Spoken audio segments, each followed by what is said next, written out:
이사야 58장 11절에서 12절 말씀. 여호와가 너를 항상 인도하여 메마른 곳에서도 내 영혼을 만족하게 하며 내 뼈를 견고하게 하리니 너는 물된 동산 같겠고 물이 끊어지지 아니하는 샘 같을 것이라. 내게서 날 자들이 오래 황폐된 곳들을 다시 세울 것이며 너는 역대에 파괴된 기초를 쌓으리니 너를 일컬어 무너진 데를 보수하는 자라 할 것이며 길을 수축하여 거할 곳이 되게 하는 자라 하리라. 아멘. 무더위가 막바지에 이르렀습니다. 여러분들, 올 여름은 어느 해보다도 많이 무더운 거로 이 무더위 속에서 여러분 많이 지쳐가고 있는 줄 압니다. 그래도 아직 많은 사람들이 이 더위를 피해서 산을 찾고 또 물을 찾아서 피서를 떠나는 사람들이 있는 것을 보게 됩니다. 그래서 우리는 이 여름을 떠나는 계절이라 그렇게 말들을 합니다. 오늘 우리 우이동교회 가족 여러분들은 이 무더위 속에서도 하나님의 은혜의 바다로 잘 나오셨습니다. 하나님께서 예비하신 은혜의 바다에서 저 부서지는 파도와 함께 세상의 모든 근심 걱정 다 부서뜨리고 하나님의 은혜 안에 기쁨과 소망이 충만하시기를 먼저 주님의 이름으로 축원합니다. 이 남편에게 늘 핀잔만 주는 한 아내가 있었어요. 그녀는 남편이 어떤 이야기를 하든 어떤 행동을 하든 항상 하는 말이 당신이 뭘 알아? 당신의 알기는 뭘 아는데 늘 이렇게 핀잔을 줍니다. 이게 입에 그냥 익었어요. 그래서 남편을 아주 업신여기고 핀잔을 주고 대꾸하기가 일쑤였습니다. 그러던 어느 날 이 남편이 회사를 마치고 집으로 오다가 그만 교통사고를 당했습니다. 교통사고를 당해서 죽고 말았어요. 그래서 병원에서 이제 연락이 와서 병원에 쫓아가서 영안실에 찾아가 이 아내는 남편의 시신을 확인한 다음에 아주 서럽게 대성통곡을 합니다. 그런데 갑자기 흰천이 움직이기를 시작해요. 남편이 기적적으로 다시 살아난 거예요. 남편이 깨어보니까 이 아내가 대성통곡을 하고 있습니다. 아이고, 나를 두고 가면 어떻게, 나 혼자 어떻게 살으라고, 나 혼자 어떻게 살으라고 하면서 막 대성통곡을 하고 있어요. 그러니까 이 남편이 울고 있는 아내의 등을 두드리면서 여보, 나 죽지 않아서, 나 살아서 그만 울어. 그러니까 이 아내가요, 그 남편을 바라보고 하는 말이 당신이 뭘 알아? 의사가 죽었다면 죽은 거지. 성도 여러분, 오늘 저와 여러분들은 세상이 뭐라 하든 사람들이 뭐라고 하든 다 존귀한 자들입니다. 남들이 나를 무시해도, 남들이 나를 핀잔을 줘도, 남들이 나를 업신여겨도 나는 주 안에 있기에 존귀한 자들입니다. 이사야 32장 8절에 있는 말씀을 우리 한번 같이 보십시다. 같이 읽습니다. 시작. 존귀한 자는 존귀한 일을 계획하나니 그는 항상 존귀한 일에 서리라. 아멘. 우리는 주 안에 있는 자들이기에 존귀한 자들이고 또 존귀한 자들로 오늘 우리는 설 수 있어야 됩니다. 그렇습니다. 우리들은 하나같이 주님 앞에 부름을 받은 자들이기 때문에 누가 뭐라고 하든 하나같이 주 안에 있는 자들 다 존귀한 자들입니다. 믿으시기를 바랍니다. 그러므로 항상 존귀한 자들로 오늘 우리는 살아갈 수 있어야 됩니다. 우리가 어떤 일이 다가와도 존귀한 자라는 사실을 잊지를 말아야 됩니다. 우리가 비록 질병에 걸렸다 할지라도, 내가 나이가 많이 들었다 할지라도, 장애가 있다 할지라도, 가난하다 할지라도, 아니 실패했다 할지라도, 많은 것을 내가 알지를 못한다 할지라도, 내가 많은 것을 이루지를 못했다 할지라도, 아니 내가 홀로 살고 있다 할지라도 예수 그리스도를 구주로 믿어서 하나님의 자녀가 되었다는 이 사실 하나로 오늘 저와 여러분 한 사람이 한 사람이 이 세상에서 유일한 존귀한 자들입니다. 그러므로 오늘 우리들은 천하보다도 존귀한 자들로 하나님의 자녀답게 승리하는 삶을 살아갈 수 있어야 됩니다. 해서 오늘 말씀해 보면은 우리들의 인생이 주 안에서 승리하는 인생으로 존귀한 자로 서기 위해서는 바로 이 물된 동산과도 같은 인생이 되게 될 때에 바로 우리는 승리할 수가 있고 존귀한 자로서의 삶을 살아갈 수가 있는 것입니다. 해서 오늘 주제가 물된 동산 같은 인생이게 하소서, 이런 주제로 말씀을 함께 나누고자 합니다. 오늘 저나 우리 성도님들이 예수님으로 인해서 하나님의 자녀가 되어서 이 험난한 세상을 살아가는데 패배자가 아니고 승리자가, 그리고 사막 같은 인생이 아니라 물된 동산 같은 인생으로 살아갈 수 있어야 됩니다. 그런 의미에서 오늘 본문 11절 후반절 우리 한번 크게 읽어볼까요? 11절의 후반절 가셨습니다. 시작. 너는 물된 동산 같겠고 물이 끊어지지 아니하는 샘 같을 것이라. 아멘. 여기 물된 동산이라. 물이 들어가면 어떻게 해요? 풍요롭지 않아요. 물이 들어가는 정원이나 물이 들어가는 이 동산이든요, 이 모든 식물들이 푸르름을 잊지 않습니다. 시절을 쫓아서 과실을 맺을 수가 있습니다. 오늘의 이 말씀은 인간이 이 땅에서 누릴 수 있는 최상의 축복을 지속적으로 받아 누리는 삶의 모습을 그림 언어로 표현을 하고 있는 모습을 볼 수가 있습니다. 바로 이어서 물이 끊어지지 아니하는 샘 같을 것이라 그랬습니다. 물된 동산 같은 인생의 삶 얼마나 풍요롭습니까?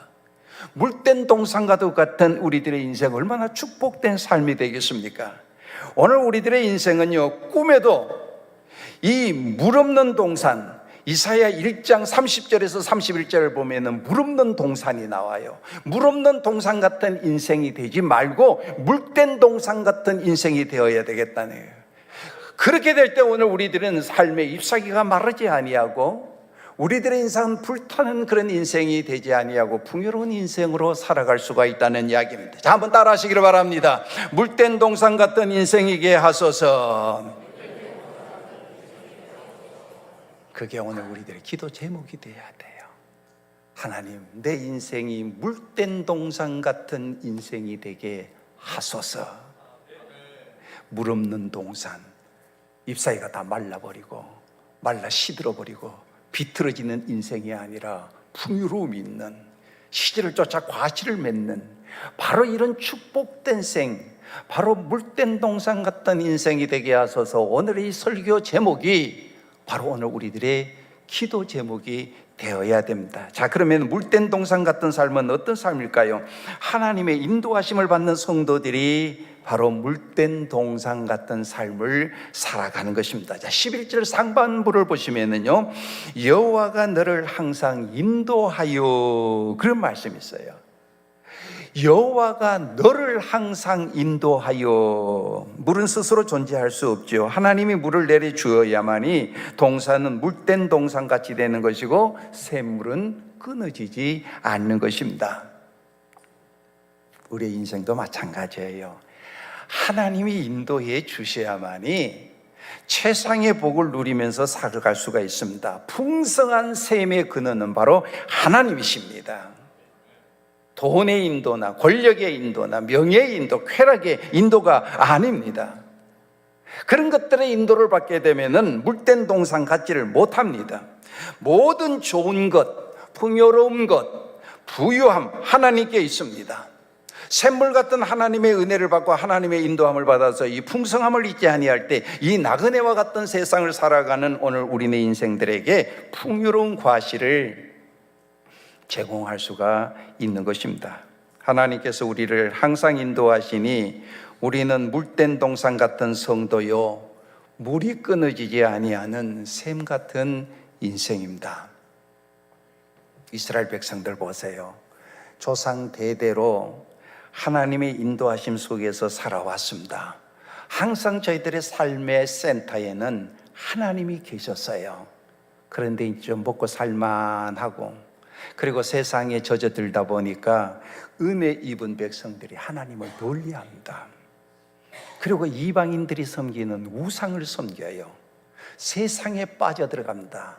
도무지 돌이키지를 아니한 저 백성들을 하나님께서는 어떻게 해요? 깨닫게 하시고자 이방인들의 포로의 삶을 살게 하십니다. 이방인들의 포로로 가서 고생하면서 깨닫게 되는 저들에게 이사야 선지자를 통해서 회복의 역사를 선포하고 있습니다. 즉 백성들을 물된 동산으로 이끈다는 사실을 말씀하고 있습니다. 어느 목사님이 말씀을 전하는데 그만 실수를 범하고 말았습니다. 참, 이 말씀 전하는데 아차 그러면은 옆길로 새버리거든요. 이 목사님이 말씀을 전하는데, 니고데모는 신분이 세리였고 키가 작았습니다. 그는 예수님을 몹시 만나기를 원하였습니다. 교인들이 말씀을 들으면서 고개를 갸우뚱거리면서 옆 사람하고 수군거립니다. 삭개오 이야기 아니요?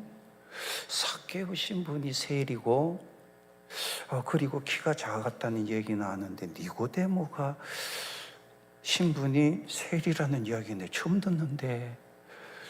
그래서 목사님은 교인들이 옆 사람하고 수군거리니까 자기 말씀이 은혜가 되는 줄 알고 큰 소리로, 그때 예수님께서 니고데모가 사는 동네에 오셨습니다. 니고데모는 그 예수님을 만나기 위해서 만나기로 했지만 사람들로 인해서 예수님을 볼 수 없어 자기가 키가 작기 때문에 앞에 가서 뽕나무 위에 올라갔습니다. 설교가 이쯤 되자 이제 성도들이 와 웃어버렸습니다. 그때 이제 목사님 실수해. 이건 니고데모가 아니고 이게 삭개오인데 니고데모 하니까 니고데모로 이야기를 해버렸어요.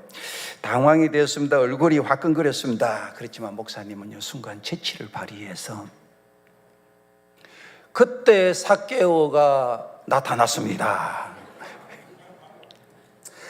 야 니고데모, 그 자리는 내 자리야, 내려와. 성도 여러분, 오늘 우리들의 삶에 하나님이 계셔야 될 자리에 혹시 엉뚱한 것이 올라가 있지는 않습니까? 내 삶의 센터에 하나님이 계셔야 되는데 엉뚱한 것이 내 심령의 센터에 혹 자리를 잡고 있지 않느냐 말이에요. 그건 내 자리야, 내려와.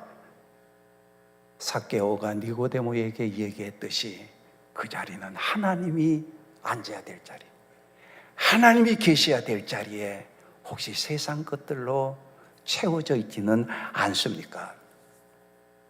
우리를 인도하시는 하나님은 살아계신 하나님이십니다. 시편 121편 3절 말씀에 보면은 천지를 지으신 하나님은 졸지도 아니하시고 주무시지도 아니하시고 실족하지도 아니하신다라고 찬양을 하고 있습니다. 광야시대 이스라엘 백성들을 인도하신 하나님께서는 뜨거운 낮에는 구름기둥으로 춥고 어두운 밤에는 불기둥으로 인도하셨습니다. 굶주릴 때에는 만나를 주었고 목이 가를 때에는 반석을 쳐서 물을 저희들이 가란 목을 죽여주셨습니다. 오늘 우리들이 세상에서 곁길로 가는 이유가 무엇일까요? 주님의 인도하심 받기를 꺼려하기 때문에 그렇습니다. 그저 내 고집, 내 아집, 경험, 내 지식을 세워서 움직이려 가는 영적 교만이 있기 때문에 그렇습니다. 하나님의 생각과 우리의 생각은 달라요. 하나님의 계획과 우리의 계획이 달라요. 하나님이 원하시는 것과 우리가 가고자 하는 길이 다르단 말입니다. 우리는 어떤 기준을 가지고 선택합니까? 우리는 아브라함의 조카 롯처럼 눈에 보이는 것을 쫓고자 하는 욕심이 있습니다. 그저 물이 풍성해 보이고 기름지 보이는 땅, 그러나 그 땅은 소돔과 고모라 땅이 멸망의 땅이 되고 말았습니다. 그러나 아브라함은 모래바람 부는 언덕뿐이었지만 하나님의 말씀을 따라가게 될 때 어디를 가든지 인도함을 받았고 복의 근원이 되게 하셨습니다. 이것은 아브라함만이 그런 것이 아니라 오늘 우리들의 인생의 순례에도 참 많은 유혹들이 있습니다. 그 유혹을 물리치는 힘이 무엇일까요? 그것은 바로 진리의 말씀에 귀를 기울이는 것입니다. 예배를 통하여 내게 주시는 말씀을 마음에 새기고 삶 속에서 순간순간 그 말씀을 적용하는 것입니다. 마귀가 나를 유혹하는 순간 진리의 말씀이 떠오르면 이길 수 있습니다. 내 안에 혈기가 끓어오를 때에 주님의 사랑의 말씀이 떠오르게 되면 진정될 수가 있습니다. 내가 도저히 용서할 수 없을 때 주님의 십자가를 바라보게 되면 용서의 자리로 갈 수가 있습니다. 문제는 내 귀에 진리의 말씀이 들리지 않는다는 데 있습니다. 그렇기 때문에 오늘 우리들은 항상 하나님께로 더욱더 가까이 갈 수 있어야 됩니다. 그 자리는 하나님이 거기에 계셔야 될 자리입니다.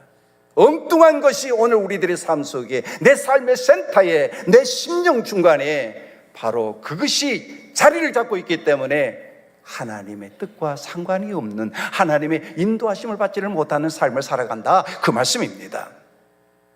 다윗의 고백처럼 여호와 하나님을 항상 내 앞에 모시고 살아야 됩니다. 주님이 내 안에 계실 때의 능력의 주님께서 우리의 모든 삶을 지켜주십니다. 졸지도 아니하시고 주무시지도 아니하시는 하나님, 낮의 해와 밤의 해가 상치 아니하는 이 못하도록 우리를 지켜주십니다. 우리의 출입을 지금부터 영원토록 보호하여 주십니다. 이것을 깨닫고 산 사람이 바로 다윗입니다. 그는 항상 사망의 음침한 골짜기를 지났지만 주님께서 함께 하심을 믿음의 눈으로 보았습니다. 그래서 그는 두려워하지 않았습니다. 낙심하지 않았습니다. 오히려 여호와는 나의 목자시니 내게 부족함이 없으리로다, 그렇게 고백을 했습니다. 오히려 채워주시는 하나님의 은총을 바라보면서 감사로 영광을 돌렸습니다. 사랑하는 성도 여러분, 하나님께서는 항상 우리들을 선하게 인도하여 주십니다. 여러분들이 건강할 때뿐만 아니라 마음이 상하고 다치고 아플 때에도 항상 여러분들의 곁에 계십니다. 여러분들이 잘 살 때만이 아니라 어렵고 힘들 때도 변함없이 여러분들을 인도하여 주시는 분이십니다. 여러분들의 인생을, 여러분들의 자녀들을, 여러분들의 부모의 삶을 하나님께서 인도하여 주시기를 바랍니다. 사랑하는 우리 의동교회 가족 여러분, 오늘 우리 성도님들이 무더위처럼 어렵고 힘든 시대를 살아가지만은 살아계신 하나님의 인도하심 속에서 이 믿음의 아름다운 삶을 살아가는 물된 동산 같은 성도 여러분들이 다 될 수 있기를 주님의 이름으로 축복합니다.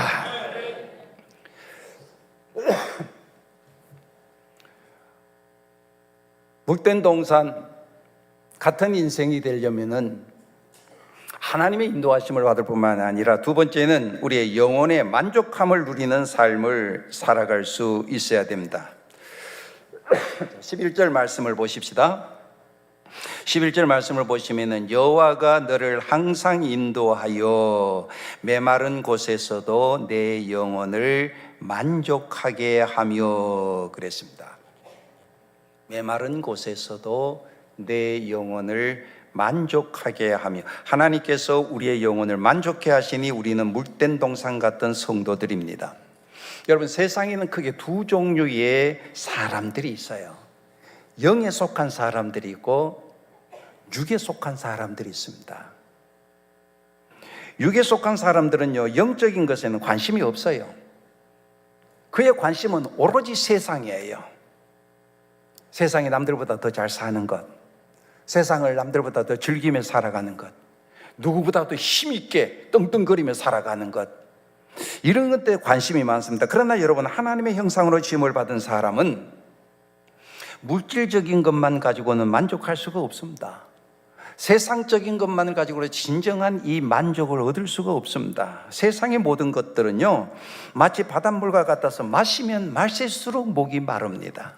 얻으면 얻을수록, 누리면 누릴수록 더욱더 목이 가라게 되어 있습니다. 그러기에 육에 속한 사람들은요, 죽을 때까지 만족한 삶을 살지를 못해요. 항상 보면 인상이 찌그러져 있어요. 만족하지를 못하기 때문에 항상 주 안에서 기쁨 삶을 살아가고 주 안에서 만족함을 누려야 되는데 그렇게 살지를 못합니다. 왜? 세상 것에 더 많은 관심과 세상 것에 더 많이 치중되어 있기 때문에 늘 부족합니다. 그래서 어거스틴의 그 참회록의 첫 페이지에 볼 것 같으면은 영혼의 만족을 채워주지 못하는 단순한 세상적인 것의 번영은 오히려 고통만 더할 뿐이라, 그렇게 기록을 하고 있습니다. 그러니까 이 영혼의 만족을 먼저 채우지를 못하면 세상에 있는 거 아이고 당신 그만큼 많이 벌었는데 재벌인데 이제 좀 그만 벌어도 아니야 더 벌어야 돼. 아니 그만큼 많이 배웠는데 이제 그만 배워도 되잖아. 나 더 배워야 돼. 끝이 없습니다. 세상 것을 여러분들이 아무리 취하고 취해도 누리고 누려도 만족이 없습니다. 우리의 몸이 마실 물이 없이는 살 수 없는 것처럼 우리의 영혼은 하나님이 없이는요 참 만족을 누릴 수가 없습니다. 하나님만이 우리 영혼의 갈급함을 채워주시는 분이십니다. 주님만이 우리들의 만족입니다. 아멘으로 받으시기를 바랍니다. 복음성가에 보면은 사람을 보며 세상을 볼 때라고 하는 노래가 있습니다. 우리 한번 같이 불러볼까요? 사람을 보며 세상을 볼 때. 여러분 가사를 생각하면서 우리 함께 불러보겠습니다.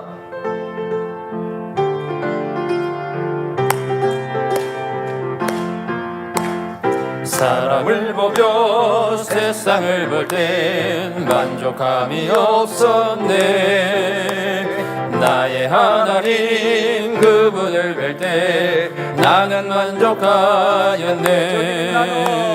사람이 태양을 보라 저기 서 있는 산을 보아라 천지 지으신 우리 여호와 나를 사랑하시니 나의 하나님 한 분만으로 나는 만족하겠네. 사람을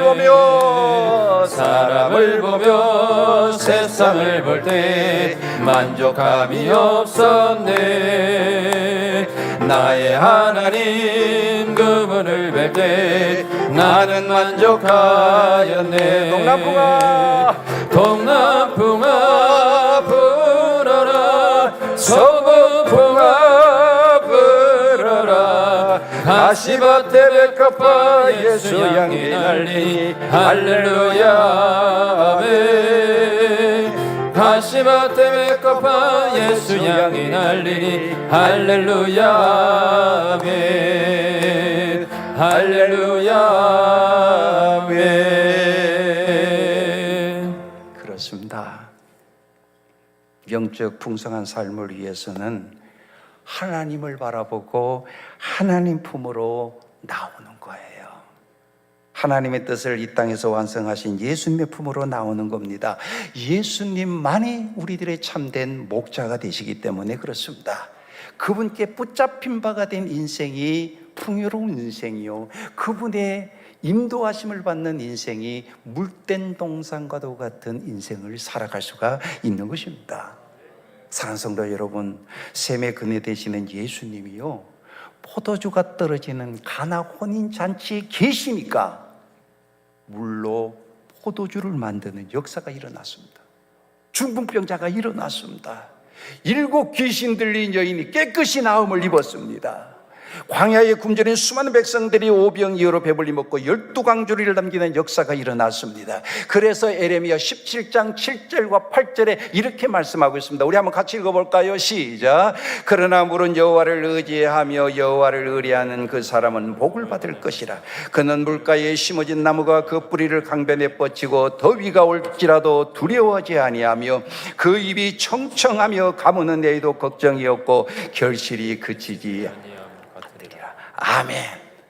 가무는 해에도 걱정이 없다.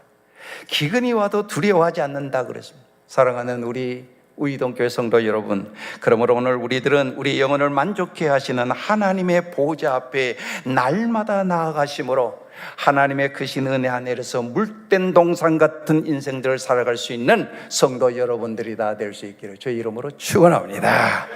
물된 동산 같은 인생을 우리는 살아야 돼요. 주 안에서 존귀한 자들이에요. 승리하는 삶을 살아야 되는데 주 안에서 우리는 주의 인도하심을 받는 인생이 되어야 됩니다. 그리고 우리들의 영혼이 먼저 만족함을 누려야 돼. 영혼의 만족함을 누리게 되면은 마지막으로 이어서 우리들이 육에 또한 강건함을 덧입으며 살아갈 수가 있다 그랬습니다. 자, 11절에 있는 말씀 우리 한번 같이 읽어볼까요? 11절에 있는 말씀 같이 읽습니다. 시작. 여호와가 너를 항상 인도하여 메마른 곳에서도 내 영혼을 만족하게 하며 내 뼈를 견고하게 하리니 너는 물단 동산 같겠고 물이 끊어지지 아니하는 샘 같을 것이라. 아멘. 우리를 인도하시는 하나님께서는 우리의 영혼을 만족해 하실 뿐만 아니라 우리 육신의 강건함을 통해서도 영광 받으시기를 원하시고 물된 동산 같은 풍요로운 삶을 살아가기를 원하십니다. 자, 오늘 말씀 보세요. 여기 뼈를 견고하게 한다, 건강을 말하는 거거든요. 건강을 말하면 건강은 육신과 연관되는 것입니다. 육신의 삶도 하나님께서 풍성케 하신다는 말씀입니다. 여러분, 영혼에 먼저 풍요로운 만족을 누리는 성도들은요, 육신의 삶의 풍성함도 얻게 되는 겁니다. 이 순서를 여러분 뒤바꾸면 안 됩니다. 요한삼서 2절 말씀에 보면 우리 너무 잘 아는 말씀이죠. 사랑하는 자여, 내 영혼이 잘됨 같이 내가 범사가 잘되고 강건하기를 내가 간구하는 말씀을 잘 보세요. 여러분, 말씀을 잘 보시면은요, 네가 강건하기를 내가 원한다 붙으면 나오잖아요. 내 영혼이. 그래서 여러분들이 영혼이 먼저 잘 돼야 돼요. 영혼이 풍요로워야 돼요. 영혼이 풍요로워지게 되면은 육은요, 건강할 수밖에 없습니다. 여러분이 영적으로 병들어 버리면은요, 영이 풍요롭지를 못하게 되면은 이 육이요, 시들 수밖에 없습니다. 영혼이 잘된 같이 내가 범사가 잘되고 강건하기를 내가 원하노라. 삶에 있어서 이 건강은 참 중요합니다. 그래서 사람들은 건강을 위해서 많은 노력을 하죠. 그러나 건강조차도 하나님께서 허락해 주셔야 됩니다. 예수님께서는 수많은 병자들을 치유해 주셨습니다. 가난하고 소외자들의 피로를 채워 주셨습니다. 그 주님께서 오늘 우리들의 삶의 문제를 해결해 주십니다. 우리의 삶을 풍요롭게 해 주십니다. 저 대구에 있는 대신교회에서 최근에 있었던 일이에요. 그 대신교회 장로님이 한 분 계셨는데 그분의 조남이 이종성 장로님이에요. 그런데 몸이 안 좋아. 몸이 안 좋은데 점점 몸이 쇠약해져. 간경화예요, 간경화. 이제 간경화 오랫동안 치료받고 고생을 하다가 병원에서 의사 선생님이 간 이식을 받지 아니하면은 이제 더 이상 생존할 수가 없습니다. 그러니까 간 이식 수술을 받아라 이 말입니다. 그래서 자기 식구들 가운데, 친척 가운데 이렇게 알아보니까 간 이식 수술을 할 만한 사람이 없어. 그래서 백방으로 이 간 이식을 해줄 수 있는 사람을 찾아보았지만 없어요. 누가 자신의 간을 갖다가 어떻게 선뜻 내주는 사람도 드물 뿐더러 또 그런 사람이 있다 하더라도 이 간 이식 수술하려면은 조직이 맞아야 된대요. 뭐 내주고 싶다고 해가지고 주는 게 아니고 그 사람하고 내가 나고 조직이 맞아야 그게 간 이식 수술이 된다는 거예요. 그래서 장기 기증협회에 연락을 수시로 하는 거예요. 그러니까 간을 이식을 해주겠다는 사람이 나오지를 않는 거예요. 찾지를 못해요. 그런데 어느 날 장기기증협회에서 전화가 왔어요.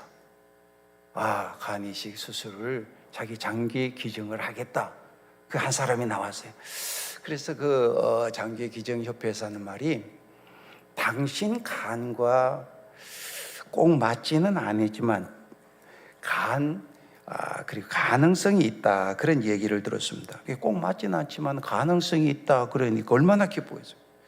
그래서 자기가 이제 서서히 꺼져가는 등불이었는데 간 이식 수술을 이렇게 할 수가 있다 희망을 가지고 그래 있는데, 그런 어느 날 이 간 이식 해줄 사람으로부터 문자 메시지를 받았는데 메시지 앞에 목탁이 딱 그려져 있더래. 벼랑 끝에서 겨우 지푸라기를 잡을 수 있는가 했는데 이제 장로님의 고민이 생긴 거예요. 이거를 내가 하나님을 믿는 사람인데 이렇게 목탁이 그려져 있는 것을 보고 이 사람이 간을 내가 받아서 건강을 다시 회복해야 되느냐, 영적으로 이것이 용납이 되지를 않아. 그래서 자기가 이식 수술을 포기했답니다. 그래서 이 장로님은요, 구역 예배 때 자신의 안타까운 이 사정을 말하면서 기도를 요청했습니다. 그랬더니 그 얘기를 들은 같은 교회에 다니는 그 한 청년, 그 김진욱이라고 하는 청년이 선뜻 자기 간을 내놓는 거예요. 내가 우리 장로님 간 이식 수술하는데 내 간을 내놓은. 그 부모님하고 상의해서 그날 저녁에 동의를 구했습니다.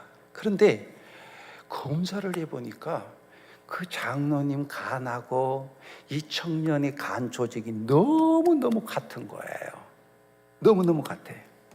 그래서 지난 7월 1일 날 저 서울의 삼성병원에서 간 이식 수술을 했고 두 사람 지금 모두 회복 중에 있습니다.